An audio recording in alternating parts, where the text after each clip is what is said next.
Oke guys, kembali lagi. Udah lama nih nggak ketemu dengan Ustadz Bodong. Kurang lebih berapa bulan gua nggak tahu. Oke guys, assalamualaikum warahmatullahi wabarakatuh.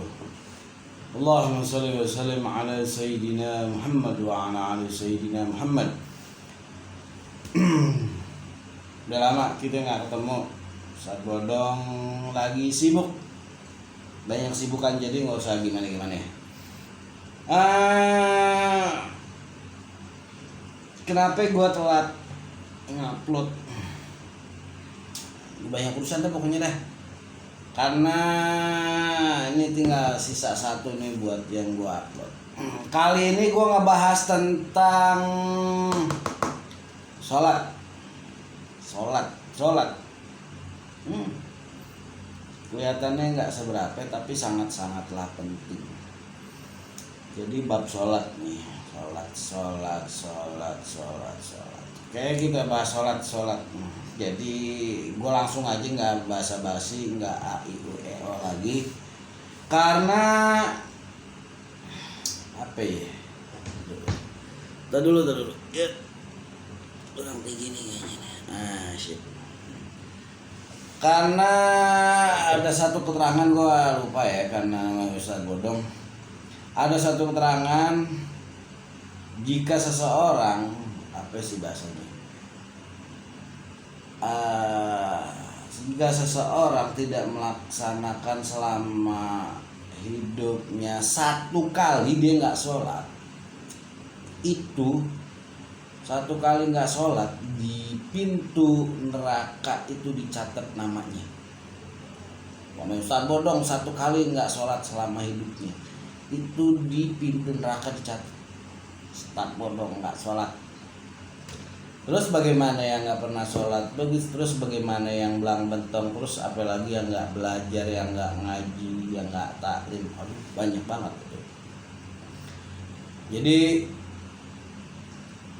intinya, gue udah merasa gue sholat bagus, enggak, jangan ya. Jadi orang beriman itu tetap dia harus khawatir, harus was-was dengan ibadahnya. Gue sholatnya belum bagus nih. Bukan berarti lo ngaji, lo taklim setiap hari, lo sholat lo bagus dan sempurna, kagak. Tetap lo harus punya rasa khawatir di situ, ya enggak? Bahkan orang-orang terdahulu, orang-orang soleh terdahulu pun begitu. Apalagi kita yang orang biasa, orang awam, yang nggak ngerti apa-apa, ya nggak? Tuh harus khawatir. Wah, sholat gua nggak sempurna nih, sholat gua nggak bagus nih. Terus berusaha sebaik mungkin, berusaha sesempurna mungkin. Jangan merasa lo bagus, jangan merasa lo sempurna. Ya enggak, contoh orang-orang terdahulu pun, orang-orang soleh terdahulu pun seperti itu. Oke, jadi itu intinya sholat. Jadi pun para sahabat, para tabiin begitu. Dia nggak merasa disempurna, dia merasa khawatir, dia merasa takut nggak diterima ibadahnya.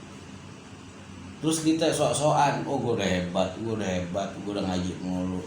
Apaan, siapa lo? Para sahabat begitu, para tabiin, ulama-ulama terdahulu begitu. Dengan khawatirnya dia, takut nggak diterima, dia dengan khawatirnya nggak sempurna ibadahnya. Nah, ini khususnya buat Ustadz Bodong gitu. Terutama ya buat rekan-rekan semualah. Ini mengingatkan, gue nggak pernah ngajarin, gue mengingatkan yang emang dapat ilmu dari seorang guru yang gue sampein melalui YouTube. Mudah-mudahan manfaat juga. So tetap buat gue pribadi, bukan berarti gue orang bener, agak. Jadi begitu pada zamannya, pada zaman sahabat itu begitu. Sahabat merasa dirinya nggak sempurna. Jadi ada satu keterangan lagi, itu nyambung agak melenceng. Sebaik-baiknya zaman, ada satu keterangan ya, sebaik-baiknya zaman adalah zamanku. Zaman sahabat tuh sebaik-baiknya. Zaman tabiin. Tuh. Ada lagi nggak ada. Tapi sementara yang zaman kita ini itu zamannya yang tidak ada kebaikan.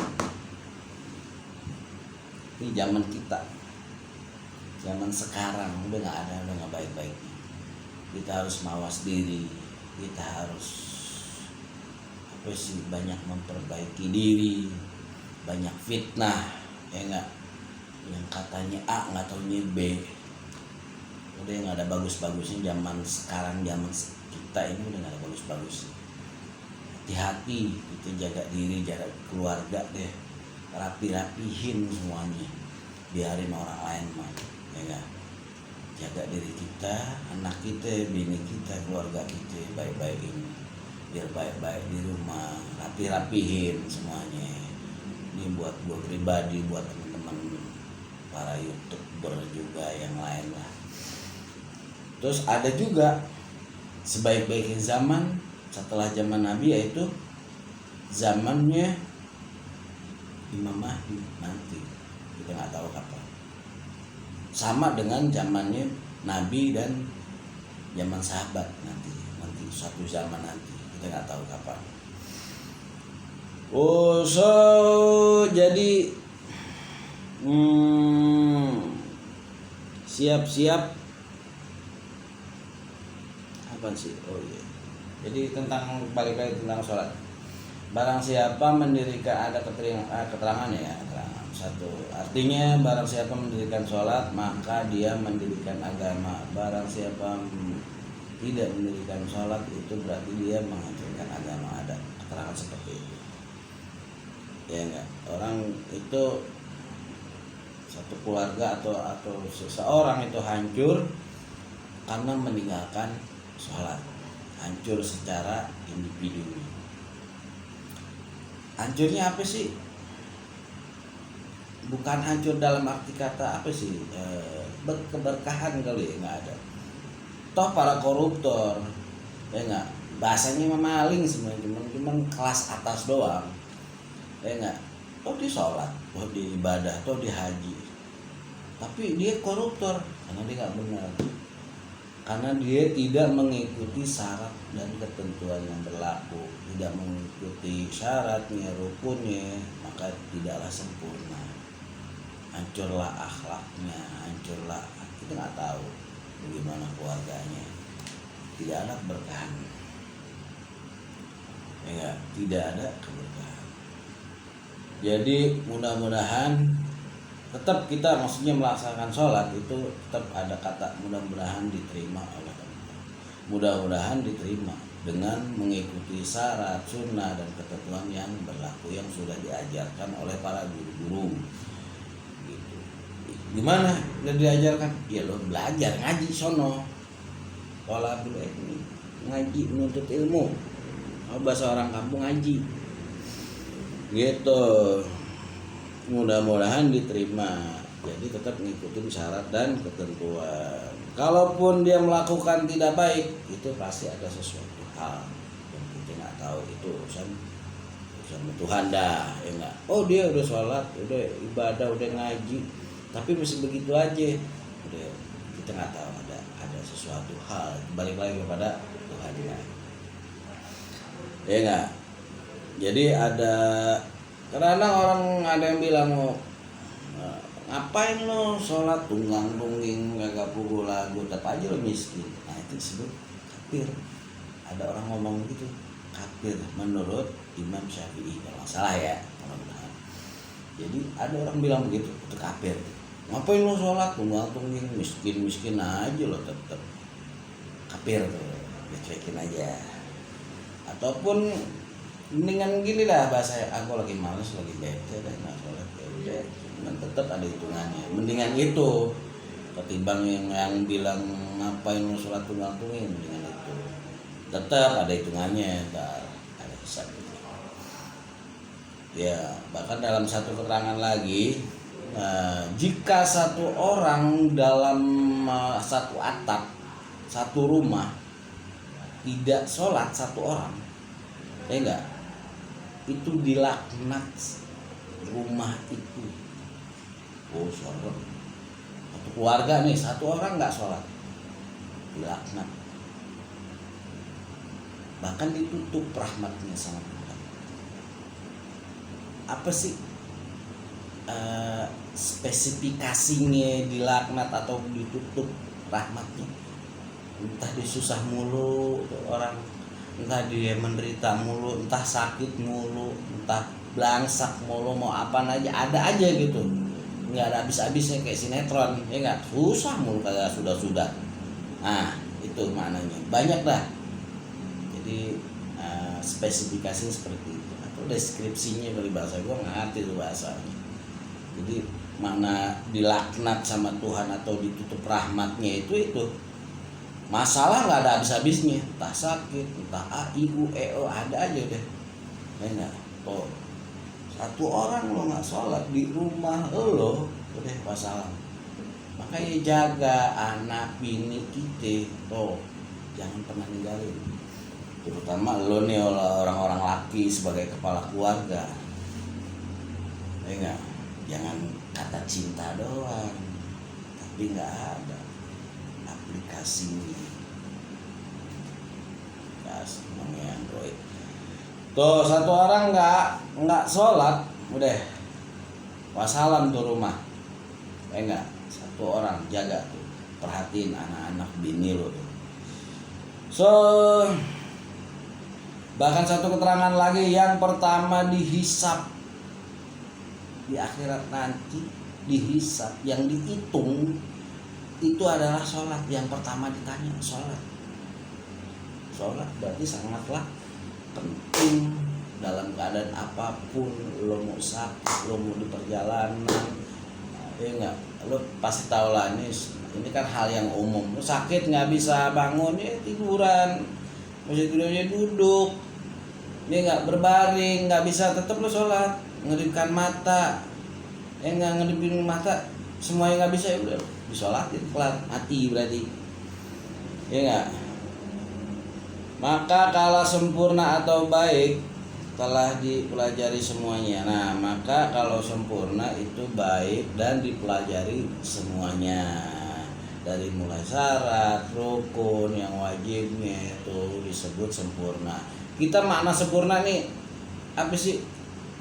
Sesungguhnya sih nggak ada yang sempurna banget. Paling kali kita berusaha sebaik mungkin, berusaha biar sempurna. Buat kelas-kelas kita nggak ada cerita-cerita sempurna.